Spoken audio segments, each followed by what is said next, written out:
Ganda na ba? Ikot-ikot ulit tayo rito.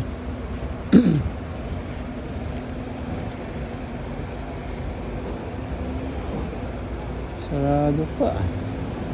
Ibigan, bibili tayo ng isda tayo eh. Sarado pa. Pero relax muna tayo. Sana sa Kabayanan po tayo. Pero sarado pa yung bilihan natin ng isda. May isda tayo galing sa freezer. Diba kaibigan? Hindi ka para sa kwanto. Hindi ka para sa, alam nyo na, at tabing dagat ka talagang talagang fresh na fresh. Pero habang nag-aantay po, may naisip ako. Dito tayo sa kabila ha.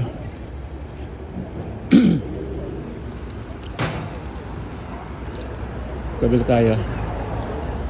Ayan, nagbili tayo dyan sa Iceland po. Parang mini grocery store na medyo malaki. Alam nyo na. Yan po, mga nabibili dyan. Frozen. Lahat meron naman dyan. Hindi ba kaibigan? Ayan o.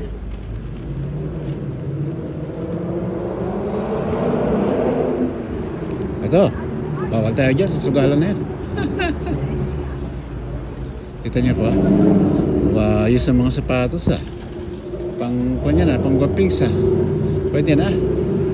Gaganda rin di ba kaibigan? Ganda rin. Pero bilhin tayo ng mga prutas nga muna kaibigan.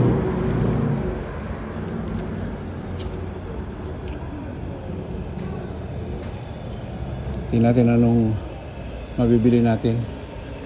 Mga prutas ba? Di ba kaibigan? Daan lang tayo kasi maaga pa, sarado pa yung isang bilihan dun. Kaya yan. Medyo tuloy natin ng 3 minuto itong pa natin kaibigan ha. Ayan nakita niya ang kaibigan?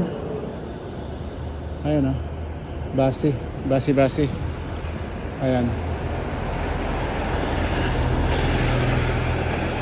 Tawiran po yan hanggang doon sa dulo.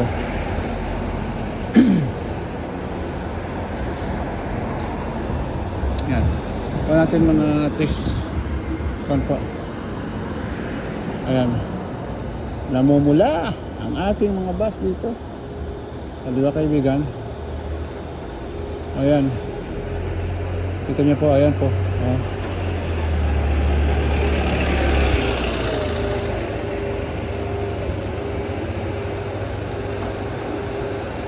Ayan po. Pero dito tayo sa bila ng gulay.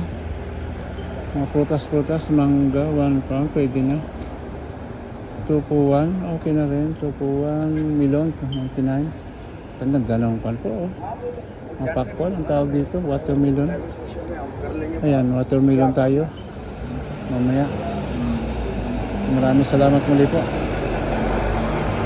Tayo sa Paulan mamaya. Ganda